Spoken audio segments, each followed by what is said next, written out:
Já, velkomin að Rauðaborðinu á Samstöðinni. Klukkan 8, þá verða það fréttir. Hjá mér María Lilja og Björn Þorláks. Herðu, við ætlum að byrja í Evrópu, í mannréttindadómstólnum, sem enn einu sinni skammar Íslendinga. Ég held að Íslendingar er í met þarna yfir að fá á sig dóma, mannréttindadómstólum. Já, mikið rétt.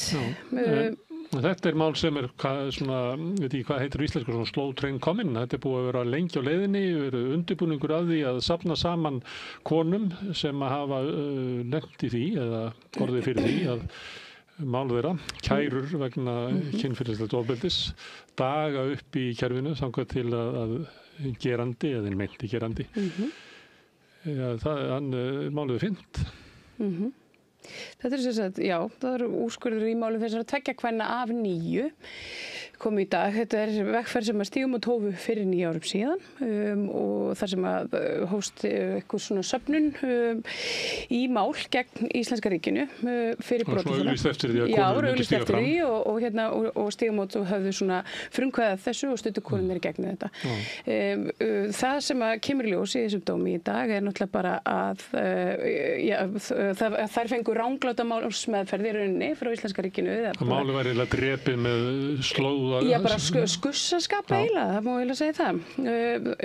Þess ríki hélt ekki rétt utan gögn og það er svona í allavega máli Maríu Hrefnar Árnadóttur þá sinnti lögreglan ekki skyldum sínum og kom í veg fyrir að hún fengi réttlæti.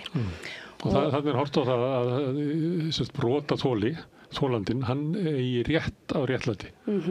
Akkurat. Ég ber að benda á þetta því að þetta er ekki alltaf svo áberandi í svona umræðu hérna á Íslandi. Við erum mikið verið þetta í Bandaríkjunum, konumst við það að þegar fólk mætir í réttarsalinn, ættingjar og eitthvað fleiri sem er að sækja sitt réttlæti. En þetta er ekki alltaf svona áberandi á Íslandi og stundum veltum með fyrir sig hvort þetta sé svona menningamunur. En þannig kemur fram raunverulega að þetta er raunverulegt svona lögfræðilegt atriði að það er brotið gegn þér, að þá var þú rétt á því að Og annar mjög mikilvægur punktur að það er ekki skýring eða afsökun að það sé ekki til tími eða peningar til þess að rannsaka mál. Þú verður að finna tíma, þú verður að finna pening til þess að fullnægja þessu réttlæti. Ef þú ætlar að kalla þig réttaríki, þá verður þú bara að standa undir því. Þú getur eyðilagt mál meðal annars með því að tefja það svo mikið að það eyðileggist í höndunum á þér. Það er bara aðgerð sem að Íslenska ríkið hefur beitt. Já, og ég heyrði aðeins í Maríu Hrefnu eftir hádegi í dag, hún er á Ítalíu.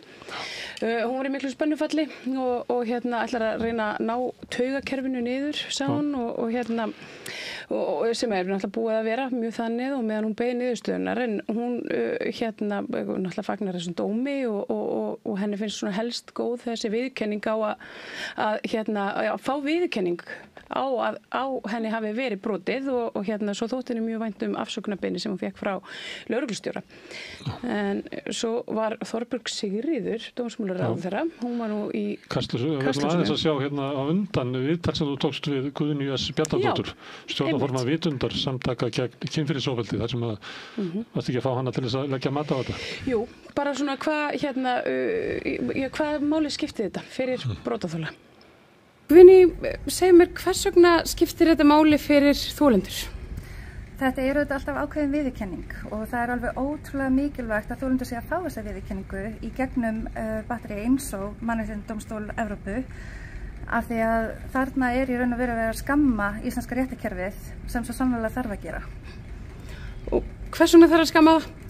Vegna þess að því miður þá eru ennþá mistök að gerast í réttindum brotaþola og við erum í rauninni ekki að fá réttláta málsmeðferð. Þannig við þurfum alltaf að vera með gott aðhald að réttarkerfinu okkar. Já, hún talar að þetta sé svona viðurkenning á þessum brotalömum sem að brotaþolar hafa þurft og hafa upplifað og lýst margítrekkað á kerfinu. Já, en nú þetta er rammpólitískt mál og Þorbjörg Sigríður Gunnlaugsdóttir, dómsmálaráðherra, hún mætti í settið hjá RÚV og þar var viðtalið hennar. getum ekki verið að spila það, en hvað var hún eiginlega að segja? Hún talaði að þetta mætti ekki gerast og mál mætti ekki fyrnast með þessum hætti og hún talaði að hún væri að hlusta og ætlaði að taka alvarlega það sem að Mannréttindadómstóllinn hefði að segja og hún var í döpur og vegna þess að málaflokkurinn stæðinni nærri vegna reynslunar hjá saksóknara. Réttlæti þolenda væri henni mikið hjartans mál. Hvað ætlar hún að gera? Hún talaði stjórnarsáttmála í þessu samhengi að þetta væri, ríkisstjórnin, þetta væri mikið mál fyrir ríkisstjórnina sem ætlaði sér eitthvað. Stefnt skuli að og... Hún talaði landsáætlun fækkun ofbeldisbrota sem eitthvað átak sem á að fara í núna eitthvað tímann í vetur. Það tengist ekki þessu máli, þetta tengist í hvernig lögreglan og dómskerfið tekur á málum kvenna sem að kæra kynferðislegt ofbeldi. Sakfellingar hlutfall 10% aðeins sem er fáránlegt sem við getum ekki lifað við. Já, en ég meina meðan að frávísunar hlutfall var síðastar ég vissi 80 í kringum 80% þannig að þú færði ekki einu sinni gefna út ákæru eða þú veist málið þitt fyrir dómstólum. Þannig að Þorbjörg Sigríður, hún kom ekki með neitt að borðinu þarna í RÚV. Nei, hún sagði reyndar markmið mitt skýrt að verja öryggi fólks í landinu. Það var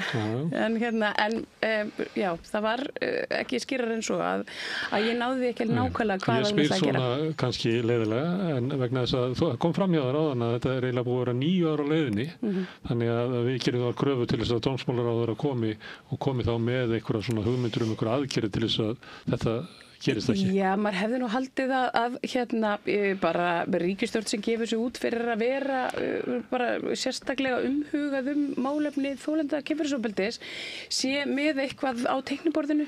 Það verður samt ekki vera. Það má minna á Þorbjörg Sigríður fyrir saksóknari. Já. Eins og vísaði í viðtalinu.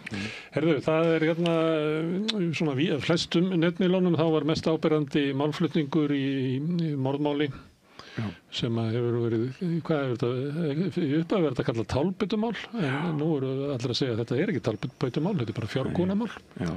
Þannig að hvað heitir þetta mál? Hvað heitir það?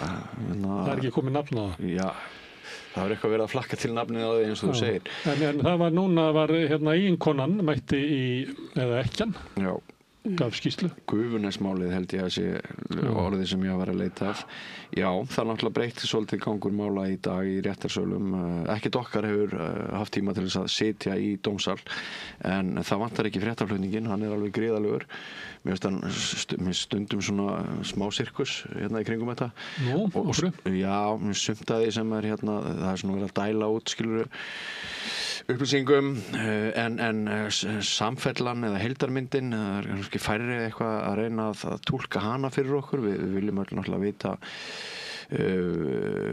hvers konar mál er þarna á ferðinni. Ég tók hana saman, tók mynd af á Vísi, þeir byrta hana mest lesið á Vísi. Það eru 8 fréttir, þetta tekið svona rétt fyrir 6. Og þið sjáuð að það er ekki eins látnar hana að segja, hann var engin barnaperri, sagði til myndbönd af Matthíasi að berja menn í tálbyttu aðgerðum. Móðir sakborning, Matthías er blíður og góður, heimsótti foreldra Matthíasar, segist sjálfur hafa átt hugmynd að lögmannssamskiptum. Nú velti ég einu fyrir mér, bara varðandi hlutverk fjölmiðla sem er að segja frá þessu stóra máli, þetta er þetta alvarlegt mál, hér er maður, hann er dáinn. Við þurfum að, máli snýst það, við þurfum að komast að því hvernig ósköpurum maðurinn dó og hverjir berið þær ábyrgð. Fréttaflutningur af því hvort að maðurinn hafi verið haldið barnagind eða hvort að einhver hafi verið í tálbyttuhópi, það skiptir í rauninni engum máli. Það hefur búið að vera í fréttaflutningum af málinu að þetta hafi verið tálbyttumál. Akkurat. En var þetta tálbyttumál? Ég veit ekki. Það er ekkert sem bendir til þess núna. Framburður konunnar er náttúrulega eiginkonunnar, er náttúrulega mjög sterkur í dag og hún segir ekkert benda til þess að maðurinn hennar einlátni hafi verið einhver perri, bara sem að segja það á mannamáli. Það kom fram að hún hélt að hann hefði verið í framhjáhaldi og þess vegna hefði hún elt bílinn. Einmitt. En sko ég held að við getum alveg spurt okkur ákveðna spurninga það svona hvort það er verið að dæla út of miklu í of hröðum gusum en náttúrulega kannski þetta bara markaðslögmálið. Þú fær bara svona smá klippur úr málinu. Það ekkert svona... Nei, mér finnst ég ekki ennþá hafa alveg þá mynd sem ég hefði gjarnan viljað að einhverjir blaðamenn sem eru viðstæddir þarna taki saman einhvern veginn að kvöldi dags. Herðu, ég með aðra svona frétt úr sorglegu máli. En ég veit ekki hvort það sé sorgleg frétt. Móðurinn í reglulegum heimsóknum hjá dóttur sinni. Þetta mál það sem að dóttir manns sem að dó af sárum sínum situr inni grunuð að hafa myrt föður sinn. Að móðurinni viðstaddri og beitt móðurina líka ofbeldi. En þannig eru fréttir að því að móðurinn heimsækir dóttur sína. Sömuleiðis finnst mér þetta Kemur það okkur eitthvað við? Nú ég bara eitthvað að vera mjög gagnrýnin á hérna. Þú vilt bara enga fréttir? Já, ég vil bara enga fréttir í dag. Kannski er ég bara einhverju fíl út í fréttir í dag. Mér finnst þetta að vera svona einhver leyti bara svona næstu góð frétt.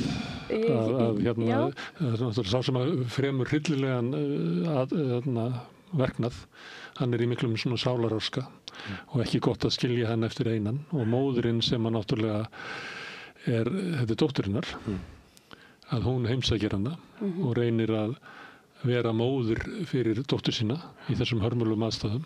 Þannig að mér finnst þetta að mörguleita að vera svona ég myndi svona góð frétt. Og það held ég bara, þetta frétt? Að móðir skuli vera móðir dóttur sinnar? Það er náttúrulega saman við morðmál og eitthvað svona mál. Ef við færum inn í bókasöfn og verum að skoða hvað maðurinn hefur verið að skrifa í gegnum tíðina, þá er það einmitt svona mál, eins og Guðjónsmálið, eins og þetta mál. Það sem og það eru gegnum svona mál sem við erum að velta fyrir okkur eins og til dæmis, ég segi ekki móðureðlið eða hlutverkið. Það er í svona málu það sem við erum á alveg ystu mörkum átakana eða á okkur stöðum mennskunnar sem að við kannski ekkert okkar vill fara á eða hefur farið á það sem að afhjúpast eitthvað. Ég hef átt í svona umræðum það hvernig við höfum að segja fréttir. Eigum við að segja fréttir frá hinu almennasta sem er venjulegasta og er inn í miðjunni eða eigum við að segja fréttir frá hinu sem er á jaðrinum sem er sérkennilegasta og undarlegasta. Það er auðvitað fréttnæmt. Já, ég veit ekki. En það er löggufréttir. Hraðbankinn sem að þið voru svo hrifin af, hann er fundinn. Já. Og hann er bara stútfullur af öllu 22 milljónum. Hvað gerir Bubbi núna? Ég fannst þetta svo fallegt ansvar. Ég ætla nú að vona að Íslandsbanki gerir eitthvað gott við þennan pening. Hann er ekki, við erum svolítið svikin, við veitum miklu tali þetta mál, einhver fer gröfu, ræni Hraðbankanum, en svo eru bara peningarnir alltaf í bankanum eftir, þannig að þetta var eiginlega, þá er þetta ekki orðið þjófnaður, þá er þetta orðið tilfærsla á Hraðbanka, frelsissvipting á Hraðbanka, því að það er staðleikur maðurinn, eða konan, ég veit ekki hvað þetta er. Mér finnst þetta bara komist mál frá A til Z. Eftirlitsmyndavélum var biluð. Einhver búnaður bilar sem átti að eyðileggja seðlana. Svona ökklabandið sem átti að vita hvert það fer. Allt var einhvern veginn í þessu íslenska fúski og svo er þetta gæðir sem er alltaf að setja á okkur 150% vexti, skilur við. Þetta leikur náttúrulega ekki samumanns endilega hjá Íslandsbanka. En fannst ykkur ekki undarlegt að heyra það að Hraðbankar eru með staðsetningabúnað? Ef það er færi og hvar. Ég hugsa að byrja hverju dag komið. Herðu, það var að gera skoðanakönnun, nú er það Reykjavíkurborg. Ég veit ekkert, við erum með frétt frá Mogganum og þá er náttúrulega Sjálfstæðisflokkurinn mælið stærstur í borginni. Mér finnst þess að svona hópurinn kringum Moggan sé svolítið ánægður með oddvitann og vilja haldi áfram. Mér finnst oft betra svona jákvæða fréttir hana, af því það var eftir að koma í ljós hvort það sé samstaða óbreyttan lista og það er náttúrulega lykilatriði fyrir Hildi að koma vel út ef hún er að afla. Þau hafa engan betri, er það ekki kreppan? Jú, ég hugsa það. Hún er ágætis kona með, hún er fylgin sér. Hún svarar skilaboðum. Reglan er svo í Sjálfstæðisflokknum að ef þú ferð í kosningar og skilar ekki meirihluta, að þá skiptu við. Þannig að það væri þá í fyrsta skipti sem að eitthvað sem hefur tapað kosningum fer aftur. Hún tapaði kosningu síðast, hún fekk ekki góða útkomu. Það var beint ofan í Íslandsbankamálið, munið ekki eftir þessu kosningum. Það var Bjarni Ben eyðilagði sveitarstjórnarkosningar fyrir Sjálfstæðisflokknum.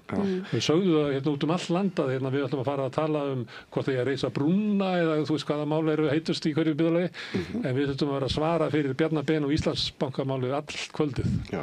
En af því að maður reynir alltaf að tala máli blaðamennskunar, þá hún fær prik fyrir það að í þau skipti sem ég hef þurft að hafa samband við hana sem blaðamaður, þá svarar hún skilabóðum, hún ringir tilbaka. Það er einhvers konar mannkostur. Það er maskína að gera þessa könnun og ég er með graf könnuna. Þetta þannig að sjáu þið svona sveifluna, það sem er lengst til vinstri á myndinni eru kosningarnar og svo þið sjáu þarna græna, það er Framsóknarflokkurinn og ég bætti við hérna borgarfulltrúanum sem að væru þarna og þið sjáu að Framsókn væri ekki með neitt. En það er línur, ég heyrði að man ekki hvort það var RÚV eða Vísi sem voru að benda á það sem hérna fyrir út af það að Sjálfstæðisflokkurinn er þarna stærri heldur en Samfylkingin sem að, þú veist, er svona bara til skiptis hjá þeim, að þá er hérna hrun hjá sósíalistum. Og þetta er frá maskínu, í nóvember þá var sjálfstæðisflokkurinn með 10%, eru með 5% núna, en það var könnun sem ætlaði ekki verið Gallup þá, sem að gerði það í könnun í febrúar, þá mældist sjálfstæðisflokkurinn með 13%, eru komin núna í 5%. Og þetta er svona sama sem við séð í mælingum á þingkosningunum, að það er algjört sjálfstæðisflokkurinn er í frjálsu falli eftir að hérna... Þá er það spurningin, hvað gerir Sanna?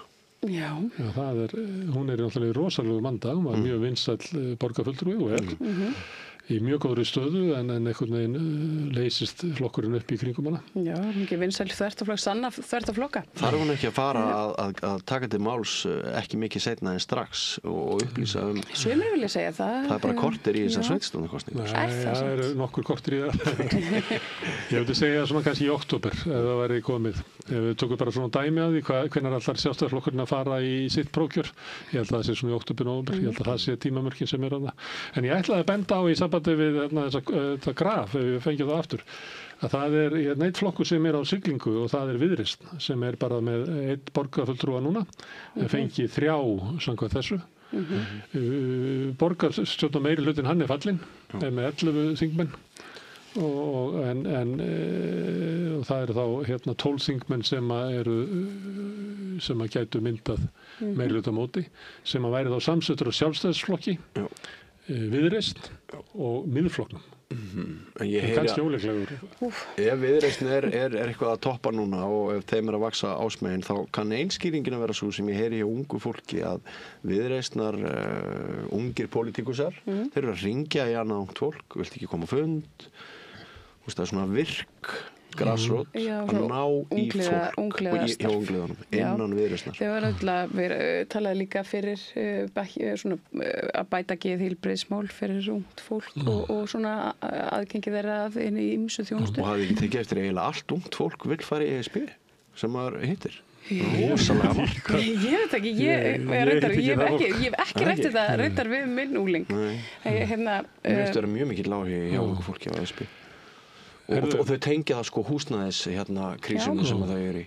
En Viðreisn er á siglingu í landsmálunum og ég held að þessi könnun endurspegli bara svolítið stöðuna í landsmálunum. Viðreisn er bara nagar í hælan á Sjálfstæðisflokknum. Ég ætla að spá því að Viðreisn fari yfir Sjálfstæðisflokkin í einhverju könnun annarkot í september og október.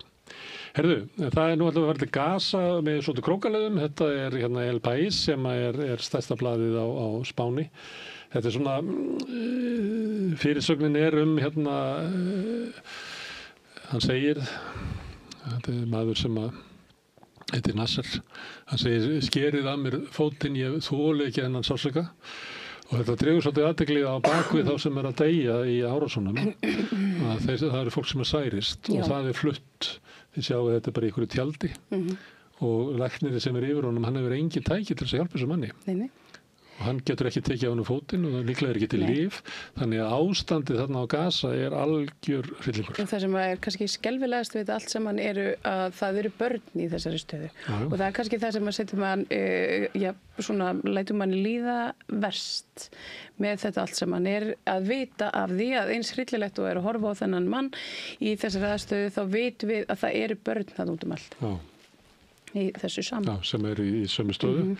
En kannski er þetta þannig að það er erfitt að taka viðtöl við börn. Herðu, en það frétt frá RÚV, það norski olíusjóðurinn, hann að með skildur það að vera samfélagslega ábyrgur í sínum fjárfestingum, gerir það nú svona, en hann var að hætta að kaupa af Caterpillar af því að út af tengslu þeirra við Ísrael. Já. Og þarna svona dæmi að hægt og bítandi að þá myndast einhvers konar aðgerðir til þess að hætta viðskiptum við Ísrael. Já, viðskiptaþvinganir eru þetta bara einn af þessum stóru og áhrifamiklu svona verkum sem að við sjáum fyrir okkur að geti stoppað þetta ástand þarna. En maður spyr, hvar Ísland? Hvar eru íslensk fyrirtæki, hvar eru íslenskir sjóðir, hvar eru íslensk yfirvöld? Og af hverju eru þau ekki að beita sömu aðgerðum? Ég meina, það ekkert mál að hætta í viðskiptum við tiltekin ríki. Við höfum séð það með Rússland, við höfum séð það með Breta, við höfum séð það með Auðvitað svarið væri, það vegna þess að styðja Ísrael. Já. Þannig ef þú ert í viðskiptum við Ísrael, þá ert það Ísrael. Þannig það. Já. Það afstæðan afstæðan apartheid. En annað segja þau, því að nú höfum við íslensk stjórnvöld sem koma fram og tala mikið að styðja Palestínu og vilja stöðva þennan hrylling. En að samanskapið þá það ekki tilbúið til þess að taka skrefið. Herðu, það voru dauðsfall í Reynisfjöru í sumar, 12 ára stúlka sem dó og þá var gerðar svona aðgerðir til þess að koma í veg fyrir að það gerðist aftur, meðal annars sett svona strángari reglur hvenær væri rautt ljós og sett hlið. Þetta nú ekki rétt af fréttin, það já, fáum fresta þessari aðeins, ég skal kalla á hana eftir, en það sagt lokaða hliðið að það var sett upp í dag. Það var girt af fjaran og þá fór fólk framjá. Já, í Reynisfjöru mitt. Ég veit ekki hvort við getum fengið mynd til númer 13. Já, það sem sagt líður manni samt ekki aðeins öðruvísi með að heyra af ferðafólki sem fer þrátt fyrir rautt ljós og skýra leiðbeiningar að það sé bannað, að umferðarstöð sé bönnuð, en að við séum að heyra á banaslysum þar sem fólk kannski fékk ekki nógu góðar upplýsingar eða misti af upplýsingum. Ef þú ferð þarna í gegna þá ertu að deyja upp á þín ábyrgð. Já, ég svolítið samanlega. En heyrðu við tölum fólki sem fóru þarna í gegn? Nei, hvað sögðu þið? Það voru bara, þau töldu sem verið heppin að koma þegar það var svona vont veður og þá sæðu fjöruna bara í fullri. Já, bara morðham. Margir nefndu að hefðu bara eitt tækifæri. Bara þarna þessi dagur, þessi stund og fólk augljóslega gerir bara allt sem það getur gert til þess að fara inn í þessar aðstæður. Þetta eru sko svakalegustu öldur, sögðu þau, bara sem að þau hefðu nokksinni séð og lýstu þessu einhvern veginn með þeim hætti að það bara svona rann upp fyrir manni nýtt ljós. Já, þetta af þessum skala? Já. Það var einhvern tímann, sagði maður með það hefði ekki gerað rannsókn á því, það var haft svona veggur sem ástóð nýmálað og það 20% af fólki sem að potar í vegginn til þess að aðtöku hvort það nýmálað og hann héldi fram að það bara 20% af fólki sem svona, þannig að 20% af fólkinu fór í gegnum hliðið og það mun ekki láta viðvörunarljósin stoppa sig af því það vill aðtöga sjálft.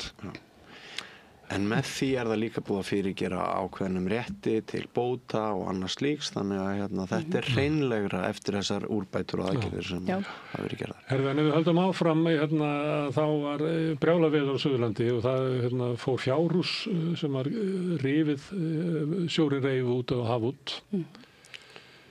Já.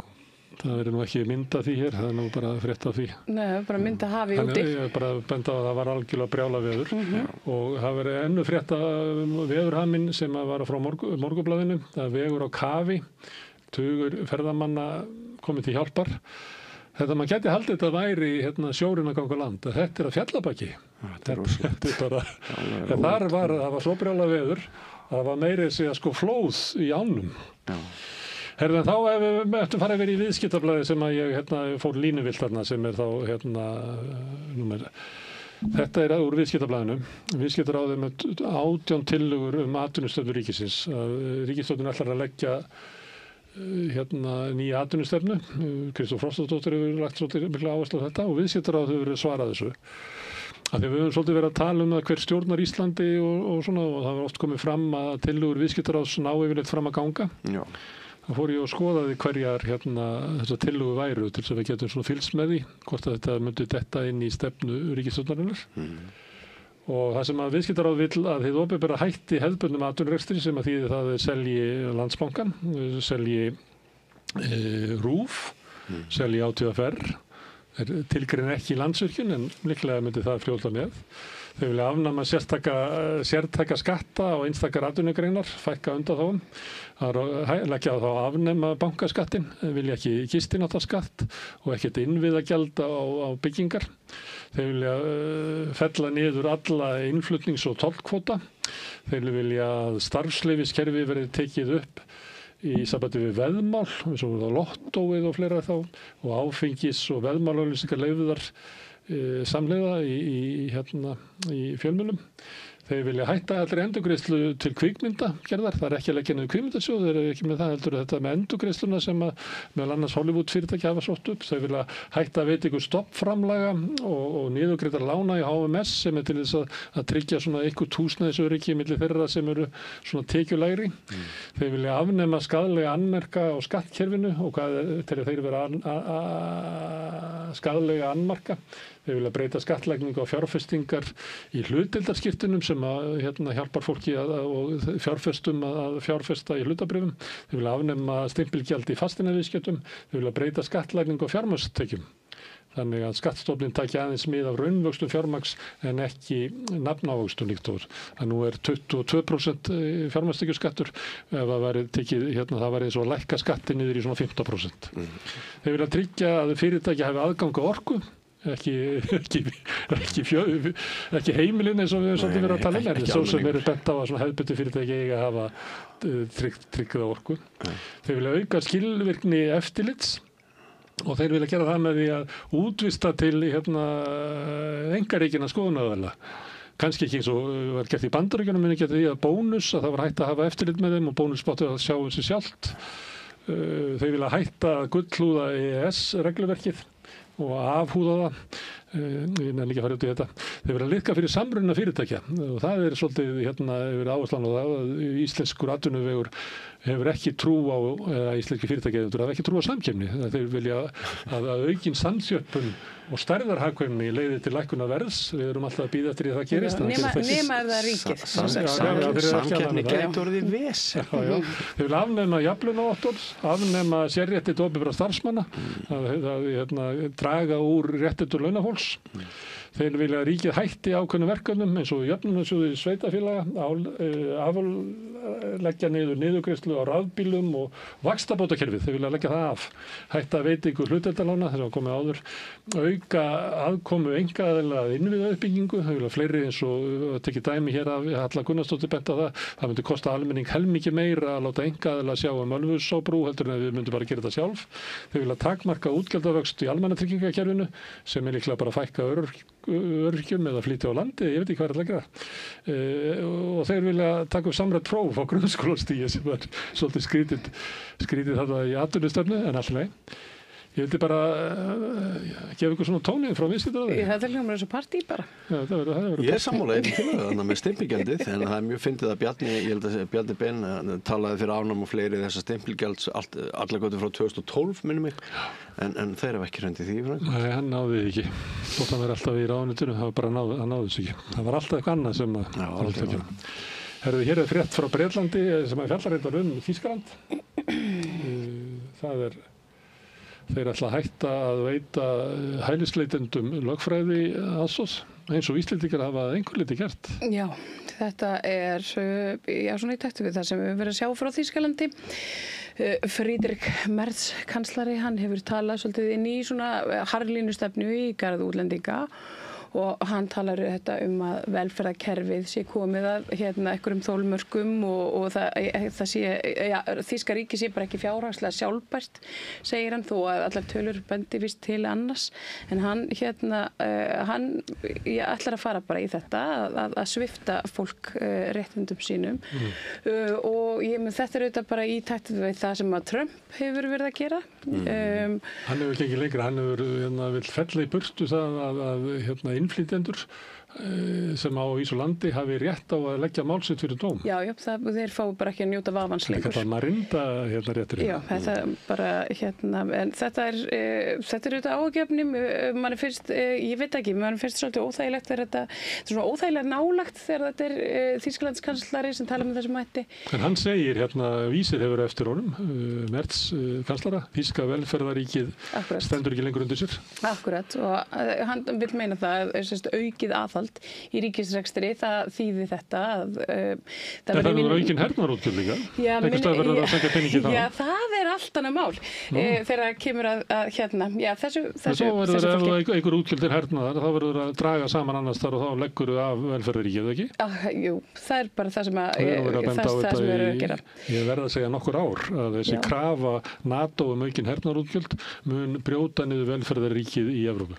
Já, en það er náttúrulega margt sem að spila þarna inn í, það er ástæðan fyrir því að það hafi verið einhver aukin útgjöld í velferðarmálum í Þýskalandi vegna þess að bara þjóðin er orðin eldri og svona ýmislegt fleira sem spilar þarna inn atvinnuleysisbætur vegna þess að iðnaður hefur dregið saman í landinu sjálfu og það er fram til götunum. En við Sabine Leskov ætlum að tala þetta við Rauðaborðið. Rauðaborðið, sem rétt fyrir þér. Já.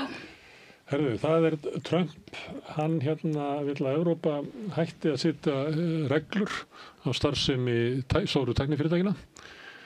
Stundum hefur verið talað að Evrópa sé kannski það sem við geti hamið á. Þeir hafa sett svona ýmsar reglur sem að takmarka svolítið svona yfirgang þeirra, gagnvart almenningi. En Trump ætlar að nota þörf Evrópu fyrir varnarstuðning frá Bandaríkjunum, líklega til þess að svínbeygja Evrópusambandið, til þess að láta vini sína sem eru tæknirisarnir í Bandaríkjunum fá að gera það sama í Evrópu og þau mega gera í Bandaríkjunum. Einmitt. Þetta er bara raunveruleiki heimsins í dag, þetta er bara fjárkúgun. Við erum komin á þannig stað. Herðu, Trump er næstu frétt líka, þetta var frétt úr New York Times og þessi er líka, það er hann er að reka stjórnarformann úr svona seðlabankanum, getur orðað það og ég held hann hún heitir Lisa Cook, hún er farin í mál við hann og það eru mjög, af því að seðlabankinn á að vera sjálfstæður í Bandaríkjunum, en það eru mjög svona margir sem telja það að hann hafi bara ekkert vald til þess að gera þetta. Og það sem meira er að maður sá það í svona viðskiptablöðunum í Evrópu og víðar að þar var þetta eiginlega aðalmálið og sagði að Trump komi og taki svona fram fyrir hendunar á seðlabankanum, að það er talið að geta valdið ótrúlegum titringi því að það minnkar traust manna á dollaran og getur ýtt undir svona leit ríkja að einhverjum öðrum gjaldmiðli sem hættir að treysta það. En hann vill sérstaklega lækka vextina. Ég veit ekki hvað hann myndi gera við Ásgeir Jónsson, seðlabankastjóra. Hvað hann myndi gera við hann, Trump? Því að ég get alveg sagt ykkur að raunvextir stýrivaxtana í Bandaríkjunum er ekkert í líkingu sem er hér.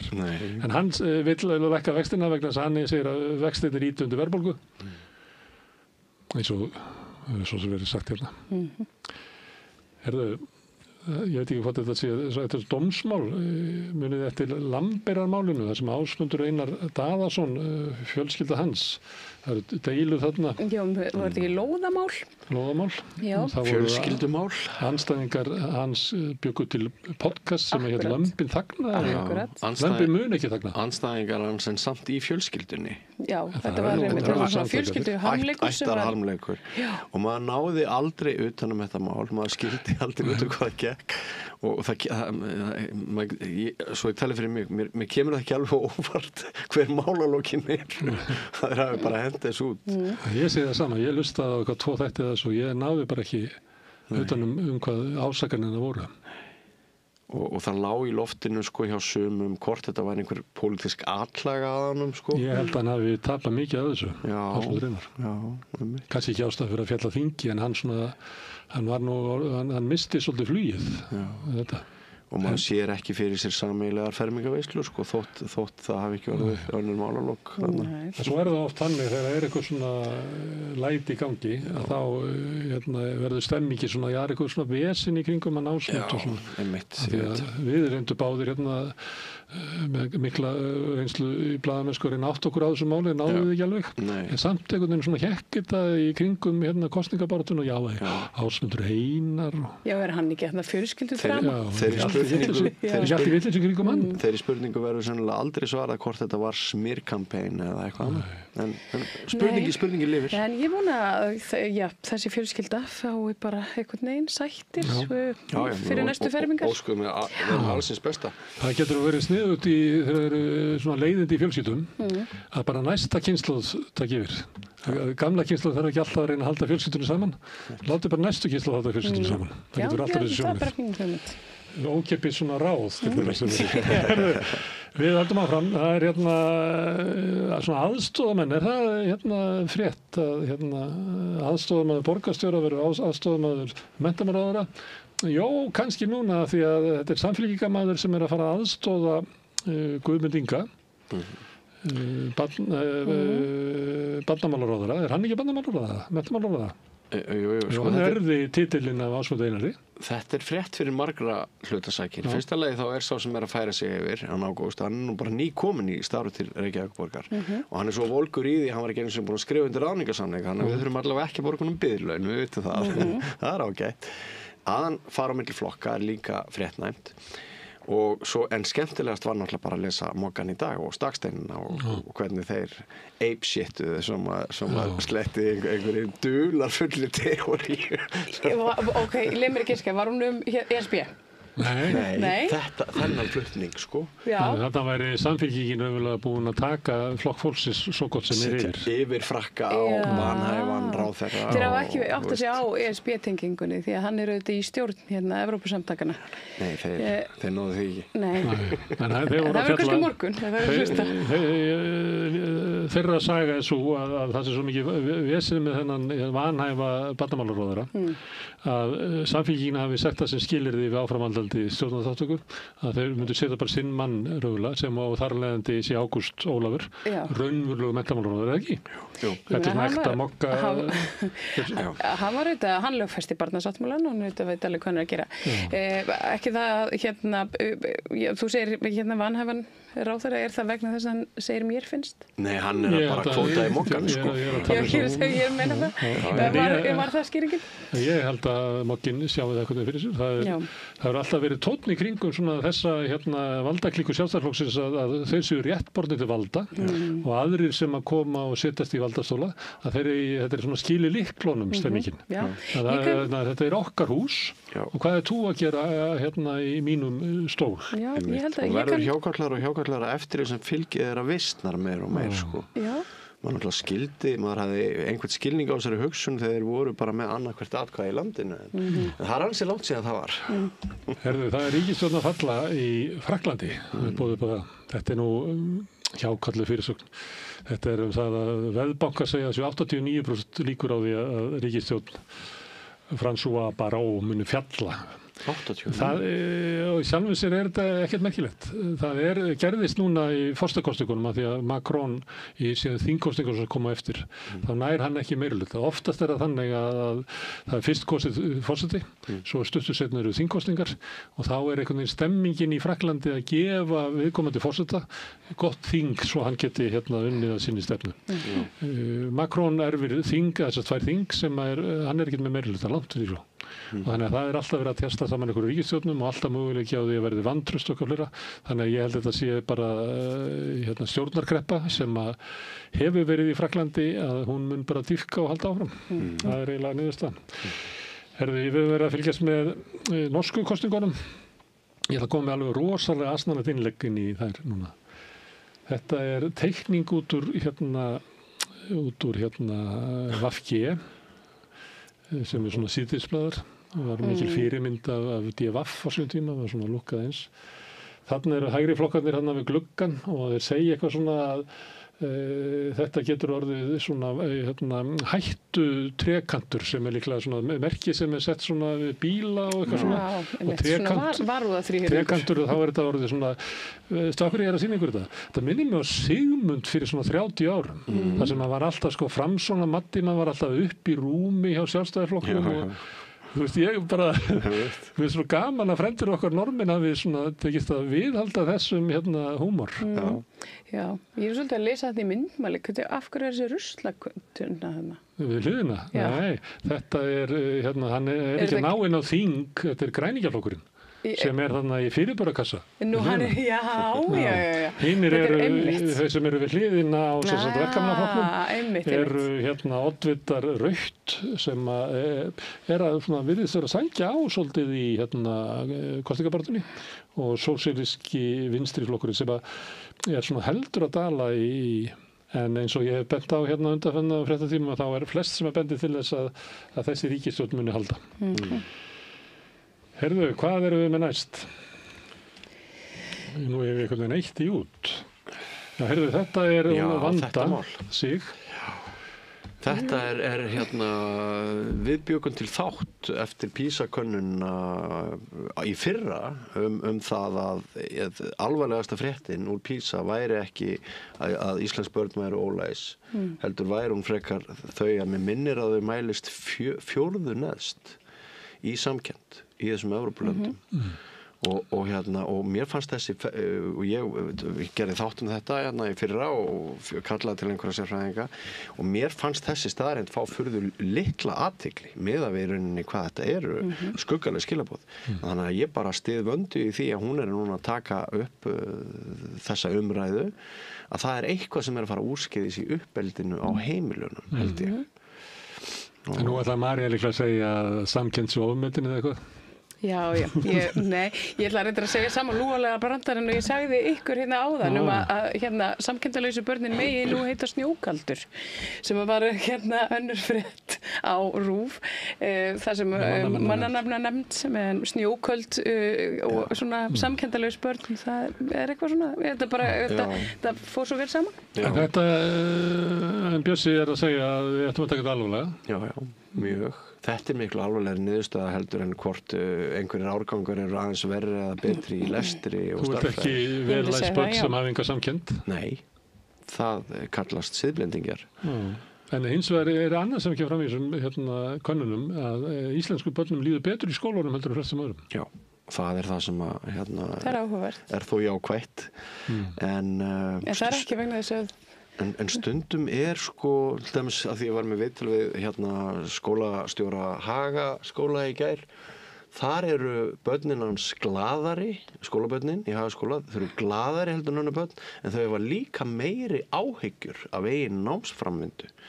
Þannig að stundum þetta svona of mikið svona álægið yfir því að vita að með prófunum í vor að þá ræðst hvaða skóla þú kennst í og hvaða þjóðfélagshópi þú endar. Mögulega, en þetta með samkenndina sko, ég er mjög hugsi yfir því hvað lítið dygðir, siðfræði, þannig kennslu í grunnskólunum og þegar mér var En þú verður að ná þessu náttúrulega heima sko. Ég alveg setti það. Já. Þú getur ekki komið með barnið þitt án samkenndar í skólan og rétt skólanu það segir þú getur ekki sett samkennd í þetta barn. Það ekki þannig. Þetta gerist bara við kvöldverðarborðið, þetta gerist við morgunverðarborðið. Ég held að þessi samspil heimilega og skóla. Þetta gerist í öllum rúndónum milli hverfanna ég held að þessi eitthvað samspil á milli heimila og skóla. Ég held að það að sparka þessi rassin á. Ég sá, það var einhver umfjöllun þetta sama á Norðurlöndunum. Ég held að það hefði verið í Danmörku þar sem skólarnir fóru í svona átak í kennslu á samkennd þar sem það var farið sérstaklega í þetta að setja sig í spor félaga sinna og búa til svona scenario þar sem þau fundu bara raunverulega fyrir því hvernig var að Kennum heimspeki. Já, svo það. Hérna varandi samspil heimila og skóla þá hann Atli Harðarsson, prófessor við menntavísindasvið, hann skrifaði mjög skemmtilega grein í Vísi í gær, það sem að svona kannski það sem að lagði minnst áherslu á var lestur. Og hann sagði að það hefði orðið til einhver svona hugmyndum að skólinn ætti að kenna börnum að lesa. En auðvitað það þannig að börn verða að læra að lesa heima þessar. Og það er bara óframkvæmulegt fyrir einhvern kennara að standa frammi fyrir 24 börnum og ætla að kenna þeim öllum að lesa. Það bara lestur fyrir allt öðru í sig fram. Þannig að foreldrar verða að kenna börnunum sínum að lesa áður að fara í skólan. Ég nefni þetta því að hann kemur hérna við rauða borðið hérna á eftir. Herðu, miðjan, það er hann Sigurjón Magnús, heldur úti í miðjunni. Hann er með frétt það að enn lækkar mokki flugið. Það fellur niður lesturinn 5% frá því í apríl. Það eru komið eitthvað 47.000 manns sem að lesa mokkan að meðtali og þetta er náttúrulega búið að vera hæg og bítandi. Þetta er ekki allt þessum kalla að kenna sem er hann á myndinni sem er Davíð Oddsson en það er náttúrulega flýtti mjög fyrir hruni mokkans. En einhver leiti er mokki náttúrulega upplifað það sama á aðri prentmiðlar. Þetta verður erfiðara að halda þessu úti. En við erum ofta að tala hérna um mokkan og svona vægi hans í samfélaginu. Það er náttúrulega ég held að ég hafi tekið eftir þessa aprílkönnun.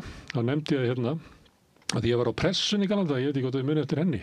Það var svona götublað, svona algjört blað á jaðrinum. Mokkin er með minni lestur núna heldur en Pressan var á sínum tíma. Og á sínum tíma var talað svona, Pressan væri eiginlega svona gagg, þetta var svona gagg í samfélaginu, en hérna við Mokkin og Rúf og svona erum eiginlega að stýra allri umræðinu hérna, þeir eru bara gaggandi eitthvað þarna. Mokkin er eiginlega komin í þá stöðu núna, þetta er svona bara gagg eitthvað staðar út í hérna við grindverk.